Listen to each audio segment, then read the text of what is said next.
une église depuis mon enfance, l'église adventiste. À un certain moment de ma vie, je suis devenu athée. Mais athée, vraiment, un athée militant qui cherchait pas à tout prix à trouver des preuves que Dieu n'existe pas.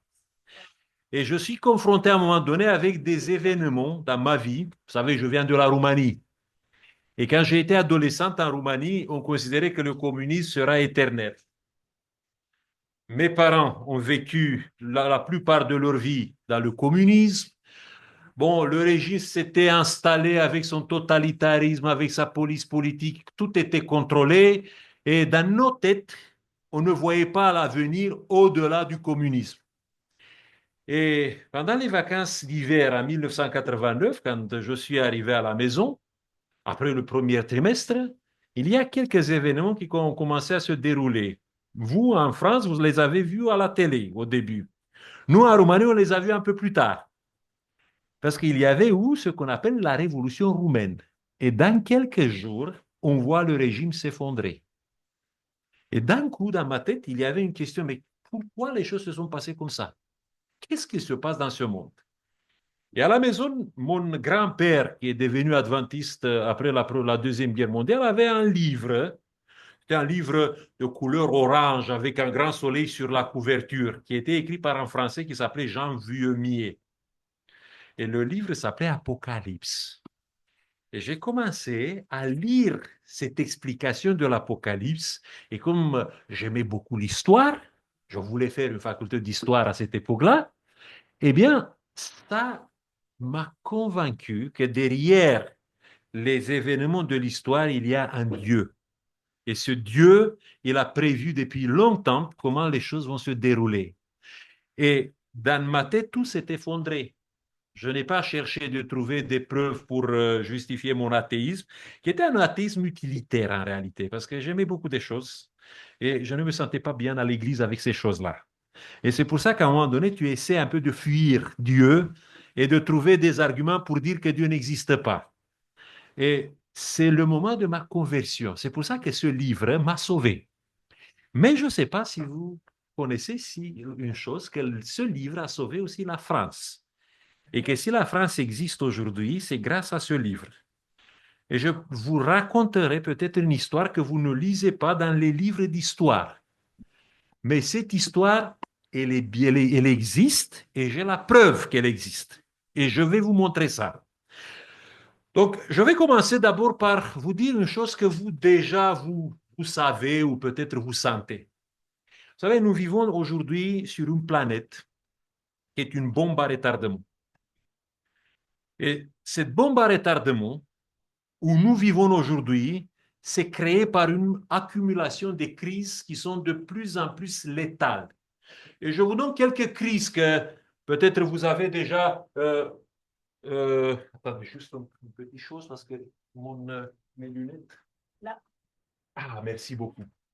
Comme ça. Voilà. Quand vous regardez autour de vous, vous voyez qu'il y a plusieurs crises qu'on évoque. Il y a la crise climatique. Ce que vous voyez dehors maintenant avec cette chaleur étouffante, ça fait partie du changement climatique. Et les experts disent que si ça va continuer comme ça, avec des caprices de la nature comme ça, à un moment donné, on va voir des espèces, des plantes qui vont disparaître.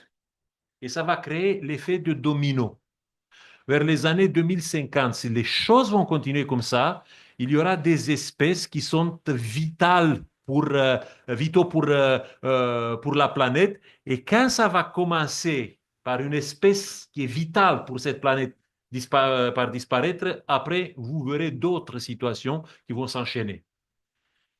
Après, il y a aussi une autre crise. C'est les crises géopolitiques aujourd'hui dans le monde par la reconfiguration de l'espace politique. Et ça, vous voyez aussi, il n'y a pas seulement les guerres qui se déroulent en Europe ou ailleurs dans le monde, mais vous-même, vous êtes le champ de guerre aujourd'hui dans le monde. Je crois que vous avez ça, tous. Non? Vous avez peut-être, vous êtes connecté à un réseau social, non?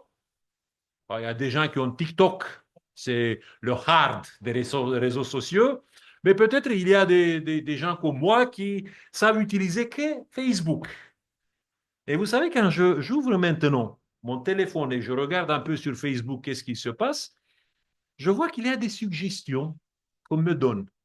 Et je ne comprends pas pourquoi le réseau me parle des choses que j'ai discutées avec ma femme dans la maison. J'ai l'impression que je suis un peu cartographié, espionné. Quelqu'un essaie un petit peu de diriger mes choix sans me demander l'accord. Et ça, c'est la vérité. Aujourd'hui, nous sommes le champ de guerre des influenceurs. On ne sait pas, certains sont peut-être bien intentionnés, mais il y a d'autres qui ne seront pas, je vous assure, qui ne seront pas bien intentionnés par rapport à vous.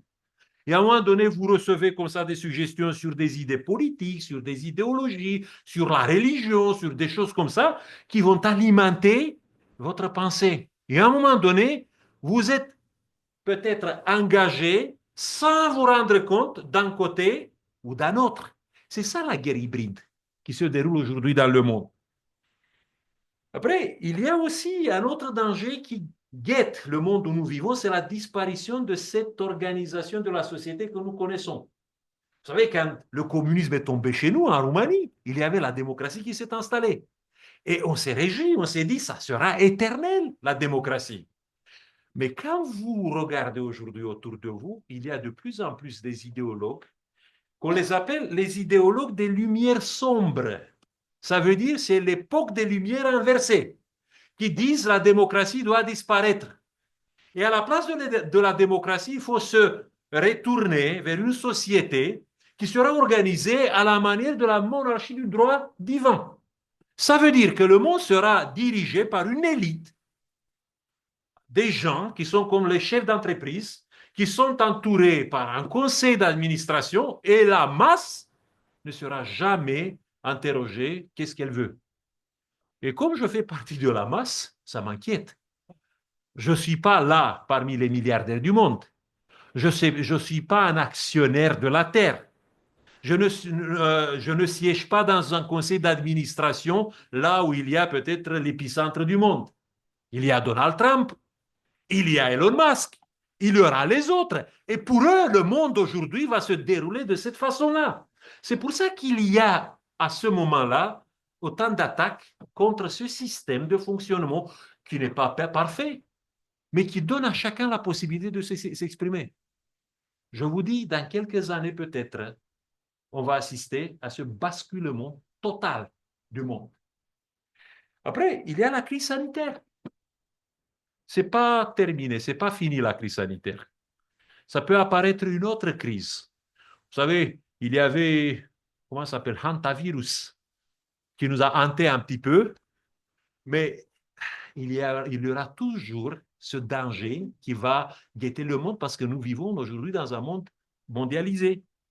Il y a les tensions sociales qui sont attisées de plus en plus avec des sujets comme la violence, comme l'immigration, comme la pauvreté. Et ça commence maintenant à perdurer dans notre société.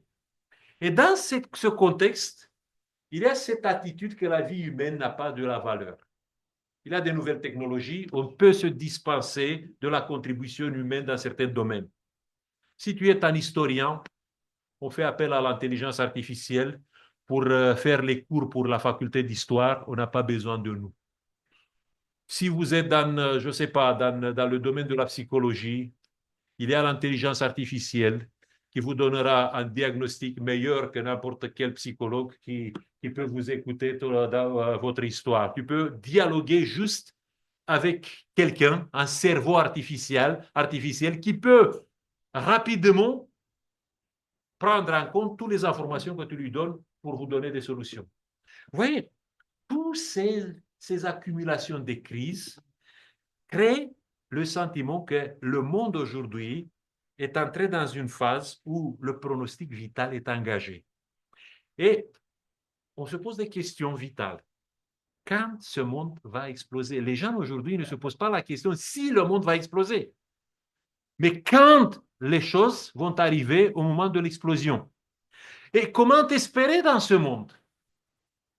Tu vois arriver ce dénouement, comment tu vas espérer dans ce monde-là? Comment tu peux savoir s'il y a un salut ou non? Qui peut proposer une solution à ça? Eh bien, pour ça, je vais faire une incursion dans l'histoire, et surtout dans l'histoire de la France. Vous savez, au XIVe siècle, il y a 700 ans, la France devait disparaître. Ce que nous vivons aujourd'hui, la France a vécu. Donc, dans les années 1300, je vous donne comme ça le tableau, et vous verrez que c'est le même tableau que celui d'aujourd'hui. Il y avait le changement climatique qui a commencé à ce moment-là, mais c'était le changement inverse. Pour nous, aujourd'hui, c'est la chaleur qui nous étouffe. À l'époque, il y avait plutôt le froid. Les climatologues appellent le XIVe siècle le petit âge glaciaire. Pourquoi? Parce qu'il y avait un refroidissement du climat général. Ça entraînait des excès météorologiques comme des pluies qui étaient trop abondantes. Il y a eu le gel et les tempêtes de neige pendant l'hiver. Et les récoltes n'arrivaient pas au terme. Et à ce moment-là, il y a des famines. Il y avait une grande famine entre 1317 et 1319 qui a fait des dégâts incommensurables partout en France. Après, les gens ne pouvaient pas manger à leur faim. Il y avait des situations de malnutrition partout. Et comme les paysans ne pouvaient pas manger, ils se sont révoltés contre leur maître. Et partout en France, il y avait des phénomènes qu'on les appelle les jacqueries. Vous savez, les révoltes spontanées des paysans. Vous avez appris ça, je crois, à l'histoire. Et ça, c'était dû à cette crise climatique qui a traversé tout le XIVe siècle. Donc, les mêmes peurs que nous avons aujourd'hui, les gens les avaient à cette époque-là sans savoir d'où vient ça. Après, il y avait une reconfiguration politique de la France. Tout au début du XIVe siècle, la France était gouvernée par un grand roi qui s'appelle Philippe le Bel. Philippe le Bel avait 3 garçons. Donc, l'héritage était assuré. Quand il est mort, il y avait cette succession qui s'est déroulée rapidement. 3 fils qui n'ont pas laissé un héritier, un après l'autre, et d'un coup, la branche dynastique des Capétiens, ce qu'on appelle la branche aînée des Capétiens, s'est éteinte. Et à ce moment-là, il y a eu la discussion, mais qui doit prendre le trône de la France? Et comme Philippe le Bel, il avait une fille qui était reine d'Angleterre, qui avait à son tour un fils. Il est venu et il a dit, je veux le trône de la France. Mais les barons ont dit, non, non, non, tu es une femme. La femme n'a pas le droit de siéger sur le trône de la France. Donc, tu ne peux pas être une héritière. Et d'ici, vous avez la guerre la plus longue que la France a connue, qui s'appelle la guerre de 100 ans. C'était une guerre, bon, la préfiguration de la guerre hybride aujourd'hui. Si vous regardez l'histoire de la guerre de 100 ans, c'était une guerre où il y avait des alliances incessantes et il y avait de la guerre civile parfois qui se mêlaient avec toutes sortes de choses. Je sais que les jeunes ont regardé, certains d'entre eux, une série qui s'appelle Game of Thrones. Ça vous dit quelque chose, ça? Eh bien, mes amis, si vous avez regardé Game of Thrones et si vous regardez l'histoire de la guerre de 100 ans, c'est exactement la même histoire. Parce que c'est lui qui a écrit ce livre Game of Thrones et ceux qui ont fait la série se sont beaucoup inspirés de ce qui s'est passé dans ce 14e siècle avec la guerre de 100 ans. Et il y a eu la pandémie avec majuscule. Ce que nous avons connu, c'est rien du tout. Vous savez, le Covid, c'était quelque chose qui a fait quelques victimes par rapport à la pandémie la plus terrible de l'histoire de l'humanité, qui s'appelle la peste noire, qui a éclaté en 1347, et dans 4 ans, la moitié de la population de la France a disparu. Il y a des villes, des villages entiers qui ont disparu. Imaginez-vous, à l'échelle de la France d'aujourd'hui, 60 millions d'habitants. 3 millions, dans 4 ans, ne sont plus là. L'église de Cré n'existe plus. Il y a des ruines partout. Et c'était quelque chose qui a marqué les esprits, parce que avec ça, il y a la folie meurtrière qui se déclenche. Qui sont les coupables? Les boucs émissaires, bien sûr, ce sont toujours les Juifs. On a tué les Juifs parce qu'on les considérait comme ceux qui ont apporté la peste noire. Et après, les gens, quand ils ont vu que la peste noire ne s'arrête pas, ils ont dit, Maintenant, ça sera bien de vivre sans aucune moralité, parce que de toute façon, on va mourir. On voit les excès les plus terribles que l'homme peut faire dans ces conditions d'anarchie totale.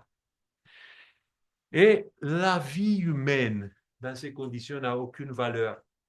Tu as des massacres, tu as des villes, des villages qui sont saccagés par les guerres, par la peste. Tu as des morts qui sont enterrés dans des fosses communes où tu as des morts aussi qui sont détruits, mangés par les animaux sauvages. Des familles entières ont disparu sans laisser aucune trace. Et dans la tête des gens, il y a la fin du monde qui s'est installée. Et avec la fin du monde, il y a une hystérie, une anarchie qui a détruit le monde.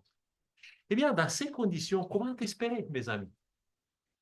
Quel salut existe dans des conditions pareilles? Ce sont les nôtres. Qui peut proposer une solution? Aujourd'hui, on est au début du 21e siècle, la bombe n'a pas explosé. Mais si dans les années suivantes, la bombe va exploser, quel est le salut? Quelle est l'espérance? Qui peut apporter une solution? Eh bien, il y a eu une solution à cette époque-là. Une solution qui est venue de la part d'un fils du roi de la France. Il y avait un roi qui s'appelle Jean de Le Bon. Ce Jean de Le Bon, il a perdu une bataille contre les Anglais, il a été fait prisonnier et il a fini sa vie à Londres comme prisonnier des Anglais. Et il avait plusieurs fils. Et parmi ses fils, il y avait un qui s'appelle Louis. On lui a donné comme ça la gouvernance du duché d'Anjou, Angers. C'était la capitale où il était. En 1377, il a passé une commande inhabituelle. Il a demandé, bon, vous vous rendez compte, ça coûtait énormément, travail, mais aussi l'argent qu'on devait payer pour ça. Il a demandé une tapisserie gigantesque. Donc imaginez-vous une tapisserie de 140 mètres de long sur 6 mètres d'auteur. C'est énorme ça. Personne n'avait jamais vu une tapisserie pareille. Et le sujet de la tapisserie était la tapisserie, on l'appelle la tapisserie de l'Apocalypse. Il a voulu représenter sur cette longue tapisserie les scènes qui sont décrites dans le livre de l'Apocalypse. Et il a fait ça. Ça a duré. Il y avait toute une armée, des tisserands, des gens qui ont fait le travail. Et finalement, dans 4-5 ans, la tapisserie a été finie.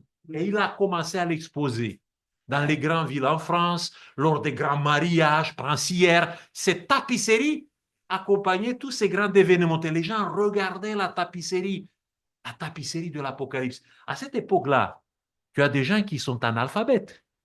99% de la population en France ne sait ni écrire ni lire. Et ce sont des aristocrates qui ne savent pas lire. Il y a des documents de l'époque avec des comtes, avec des ducs qui, au lieu de leur signature, ils posaient comme ça une croix. Parce que c'est tout ce qu'ils pouvaient faire. On est dans une époque où les gens n'ont jamais peut-être vu une Bible. Et d'un coup, imaginez-vous que vous passez comme ça, comme dans un film au cinéma, et tu regardes ces images de l'Apocalypse. Tu te dis, mais qu'est-ce que c'est ça?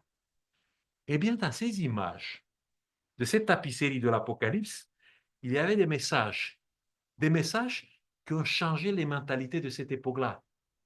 Dans une France détruite par la peste noire, dans une France qui était occupée par les Anglais, dans une France où il y avait des villes et des villages saccagés, tu regardes ces images et tu reçois à partir de ces images le message suivant que Dieu aura le dernier mot. Que ce n'est pas la mort, que ce ne sont pas les diables, que ce ne sont pas les mauvais qui vont détruire cette planète. Non, c'est Dieu qui va avoir le dernier mot. Qu'à la fin, il y a la victoire du bien contre les malheurs. Et à la fin, les images de cette tapisserie, c'est l'image d'un monde restauré, de la ville de Jérusalem, que tout le monde le regarde comme ça avec émerveillement. Ils se disent, mais ça va exister quelque chose? Ça sera possible ça? Vous voyez, cette tapisserie va allumer un espoir. Au début du 15e siècle, dans les années 1400, vous savez, il y avait une jeune fille qui s'appelle Jeanne d'Arc. Ça vous dit quelque chose? Et cette Jeanne d'Arc, elle est allée pour allumer l'espoir dans la ville d'Orléans. Et vous savez, qu'est-ce qu'elle a dit? Qui l'a inspiré pour faire ça? Elle a dit que la personne qui l'a inspiré, c'est un personnage de l'Apocalypse qui s'appelle Michael. Michael l'a inspiré pour remonter le moral. Pourquoi? Parce que ça nous dit que les gens à cette époque-là, ils se sont tournés vers ce livre pour avoir des réponses, pour savoir comment ils vont affronter tous ces malheurs, tous ces désespoirs qui se répandaient autour d'eux. Et aujourd'hui, mes amis, nous sommes dans la même situation. C'est pour ça que je vous invite de vous retourner vers ce livre. Vous voyez ici la tapisserie. Bon, il n'y a pas toute la tapisserie. Parce qu'à un moment donné, lors de la Révolution française, on a commencé à découper la tapisserie, on a fait de la tapisserie toutes sortes de trous, des choses, on a bouché les trous avec des morceaux de cette tapisserie, mais finalement, on a sauvé quelque chose. Trois quarts de la tapisserie est sauvée. Si vous passez cet été par Angers, n'hésitez pas d'aller voir le château d'Angers où il y a cette tapisserie avec cette image de l'apothéose. Bon, ici sur l'écran, vous ne voyez pas grand-chose, mais là-bas, regardez les détails qui sont dans cette tapisserie. J'ai été récemment pour voir ça. Et je vous dis une chose, même quand il y a des tableaux, vous savez, dans l'Apocalypse, parfois tu as des tableaux effroyables. Même dans les tableaux effroyables, c'est lui qui a tissé, a mis là-bas des feuilles, a mis là-bas des arbres, a mis là-bas des fruits qui entourent ces tableaux terribles. Pourquoi? Parce qu'il voulait transmettre cette idée que même dans les malheurs les plus terribles, il y a toujours l'espoir de la vie. Et cette image a changé à cette époque-là les mentalités, a donné de l'espoir. Cette image a offert à la France la possibilité de se dire, mais on peut quand même continuer à vivre. Et si aujourd'hui vous pouvez dire, oui, je vis en France, n'oubliez pas que c'est grâce à un livre qui a changé à cette époque la mentalité. C'est le livre de l'Apocalypse. Voilà pourquoi aujourd'hui, dans l'introduction de cette semaine, je me pose la question, mais qu'est-ce que c'est l'Apocalypse? Bon, dans l'imaginaire, c'est la fin du monde, non? C'est la destruction totale. Mais si on part du mot apocalypsis, apocalypsis, qui est le premier mot du livre, Apocalypse, qui est sous Christou, la révélation de Jésus-Christ, que vous avez dans ça, Apocalypse, ça veut dire révélation ou découverte. Et c'est un mot qui est composé. Apo, ça veut dire dehors, et calypto, c'est caché. Ça veut dire sortir de la cachette. Et le mot, il était utilisé quand on faisait, par exemple, un grand statut de l'empereur ou une grande statue d'un dieu. Et avant l'inauguration de la statue, on couvrait la statue avec de la pourpre. Et les gens, lors du dévoilement de la statue, les gens se rassemblaient autour de cette statue. Et au moment où quelqu'un tirait la ficelle pour dévoiler la statue, eh bien, à ce moment-là, on appelait cette action apocalypse. Ça veut dire dévoiler quelque chose qui était caché, sortir de la cachette, essayer de nous montrer exactement la vraie réalité. Parce que parfois, nous pouvons vivre notre vie sans voir exactement la réalité des choses. C'est pour ça que cette semaine, on va essayer de voir quelles sont les vraies réalités. Parce que nous, peut-être, nous regardons ici au bout de notre nez. Et au bout de notre nez, qu'est-ce qu'on voit? On voit que le prix du pain a commencé à grimper, on voit que le gasoil s'est envolé, on voit ou on entend peut-être à la télé qu'il y a une guerre contre l'Iran, on voit Donald Trump sortir et dire tout et n'importe quoi, on voit ça.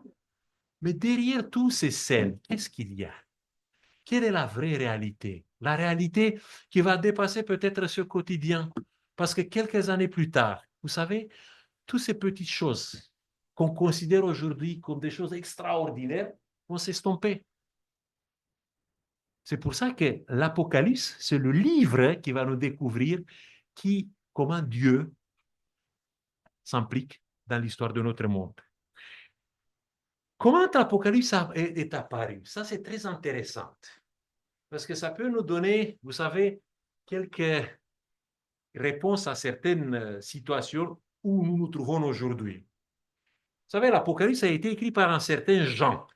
Jean qui était le disciple de Jésus. Eh bien, Jean, c'était le survivant des disciples. Il a vécu jusqu'à la fin du 1er siècle. Bon, on peut dire vers l'année 95.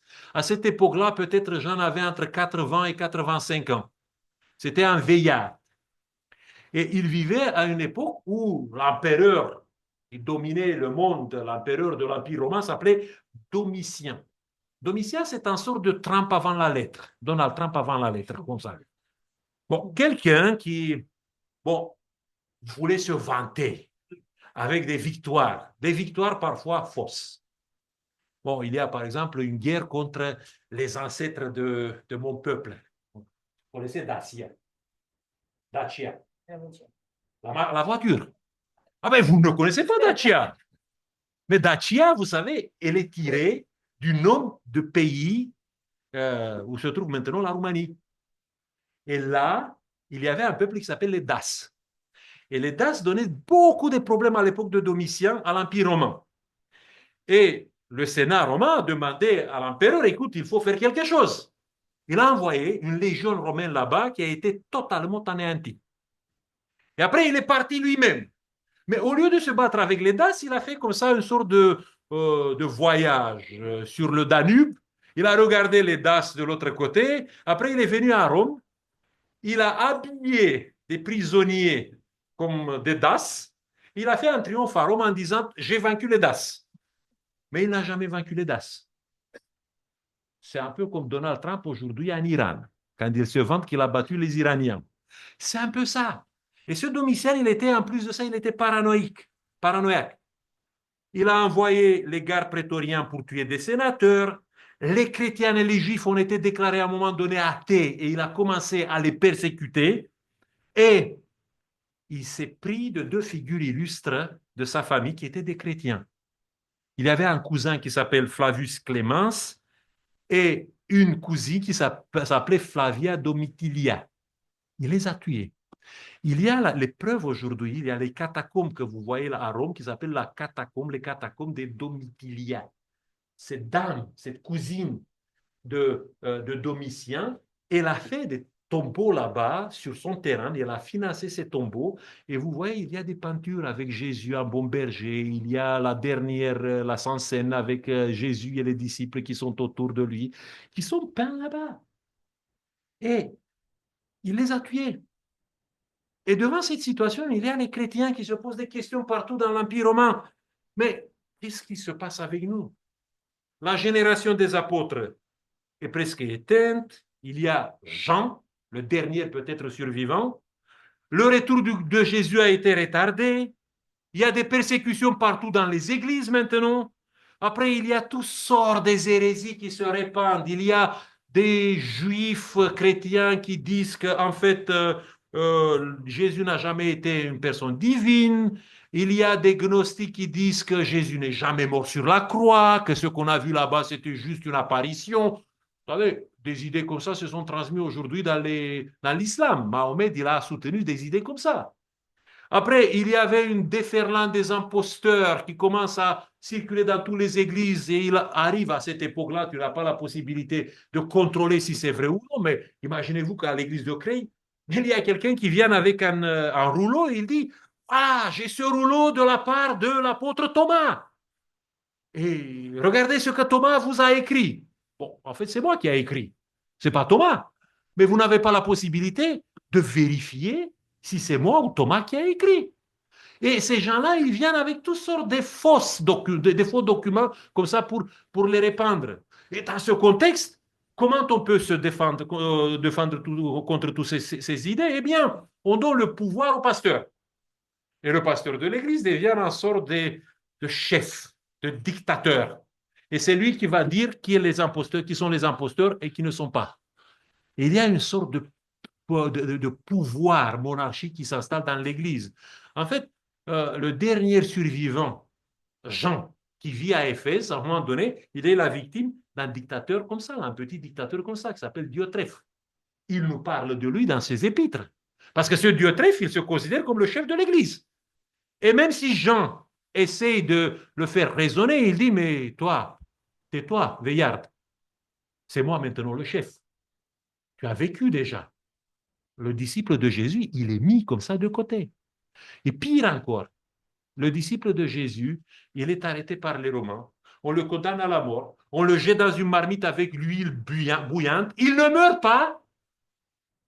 Les Romains cachent ça et on va l'isoler sur une île, l'île de Patmos. Et sur cette île, il y a ceux qui ont été condamnés aux travaux forcés. Et devant toutes ces choses-là, si tu es chrétien à la fin du 1er siècle, tu te poses des questions. Mais Jésus nous a promis qu'il va revenir. Pourquoi il n'est pas revenu? Quand tu as tous ces problèmes devant toi, avec tous ces imposteurs, avec tous ces tyrans qui dominent les églises, avec tous ces faux documents qui se répandent, mais est-ce que l'église va résister? Et maintenant, on ne sait pas où est le dernier témoin oculaire. Il est quelque part, mais on ne sait pas où il est. Peut-être il a été tué par les Romains. Qu'est-ce qu'il va se passer avec nous? Et ces tyrans qu'on les a, les épiscopaux qu'on a dans les églises, qu'on les appelle comme ça, les chefs de l'église, les évêques qui ont pris le pouvoir dans l'église, oh, qu'est-ce qu'ils vont faire après la disparition des apôtres? Et pourquoi Dieu permet cette boucherie? On entend à gauche, à droite, qu'il y a des chrétiens qui ont été tués, qui ont été martyrisés, qui ont été brûlés, qui ont été coupés en deux, qui ont été jetés comme ça dans des marmites de l'huile bouillante. Mais qu'est-ce qu'il est en train de se passer avec le peuple de Dieu? Pourquoi Dieu se tait? Pourquoi il y a ce silence? Et la réponse viendra. Et la réponse vient ici, sur cette île de Patmos. Il y a un jour que Jean l'appelle Kyriake Hemera, bon, qui fait des débats parmi les théologiens, que certaines traductions disent le jour du Seigneur. Mais Kyriake Hemera, en grec, ça veut dire le jour seigneurial. Ça veut dire le jour qui a été béni par le Seigneur. Or, le seul jour béni par le Seigneur dans la Bible, c'est le sabbat. Apparemment, c'est un jour de Shabbat, de sabbat, que Jean, il est en train d'adorer Dieu, de prier comme il faisait d'habitude. Et dans ce jour-là, il fait une rencontre, il y a des retrouvailles. Dans le chapitre 1, le verset 12 à 15, on nous dit qu'il entend une voix. Il se tourne et il voit quelqu'un. Au début, peut-être il ne l'a pas reconnu. Parce que cette présence qui vient devant lui, ce n'est pas la présence qu'il connaissait il y a 60 ans. Quand Jésus il est monté au ciel, il est monté comme un simple humain. Maintenant, il le voit dans la gloire. Mais très rapidement, il se rend compte que c'est lui. C'est lui, c'est son maître. Depuis 60 ans, Jean n'a pas vu Jésus face à face. Et maintenant, Jésus se tient devant lui. Imaginez-vous les émotions de ce veillard. Il avait peut-être 20, 22, 23 ans quand Jésus il est parti. Maintenant, il a 85 ans, peut-être plus. Et il est devant la même personne qu'il a connue, qu'il a aimée, qui a changé sa vie. Et ce que cette personne lui dit, ce sont des mots que Jean nous transmet à nous parce qu'il veut que nous partagions avec lui cette joie. Et il nous dit que Jésus il est venu pour lui dire le secret du bonheur dans des moments troubles comme ça. Et dans le chapitre 1, le verset 3, on nous dit, voilà, Jésus est en train d'écrire avec la main de Jean un livre qui sera transmis comme un testament pour toute l'humanité, pour tous ses disciples, jusqu'à la fin du monde. Et ce livre va nous produire du bonheur. Pourquoi? Parce que dans ce livre, Jésus va nous dire, ne crains point, je suis le premier et le dernier. Je suis celui qui était mort, mais voilà, je suis vivant au siècle des siècles. Je tiens les clés de la mort et de ces jours du mort. Oui, on a peur de l'extinction de la race humaine aujourd'hui sur la terre, comme les gens avaient peur au XIVe siècle, comme les chrétiens avaient peur à la fin du 1er siècle. On a toujours peur de toutes ces choses-là, parce que le mal va chercher de détruire tout à nous. Mais malgré toutes ces choses-là, le message de l'Apocalypse, de ce livre qui sauve, qui a sauvé l'Église au 1er siècle, qui a sauvé la France au 14e siècle et qui va sauver l'humanité à la fin de l'histoire, le message est toujours le même. Je suis vivant. Je veillerai que vous soyez sauvés à la fin de l'histoire, à une condition, que vous restez attaché à moi, que vous me reconnaîtrez et surtout que vous entrez dans ce livre, dans ce testament pour voir qu'est-ce que je vais vous transmettre. Voilà ce qu'on va faire pendant la semaine. Chaque soir, on va essayer de voir quelque chose, un secret qui est dans le livre de l'Apocalypse. Bon, je ne peux pas faire, vous savez, le tour de tout le livre. J'ai choisi ce qui est au milieu de l'Apocalypse. Vous savez, au milieu de l'Apocalypse, il y a une grande vision qui commence au chapitre 12 et ça se termine avec le chapitre 14. Entre 12 et 14, on va essayer de voir cette vision qui est au milieu du livre de l'Apocalypse parce que ça va nous parler à nous, à notre génération. Donc, je vous invite dans les soirs de cette semaine qui s'annonce caniculaire. Voilà, malgré la canicule, on va faire les efforts comme ça pour entrer dans les secrets que Jésus veut nous dévoiler pour nous rendre heureux. Que Dieu vous bénisse et que Dieu vous donne le bonheur aujourd'hui. Amen.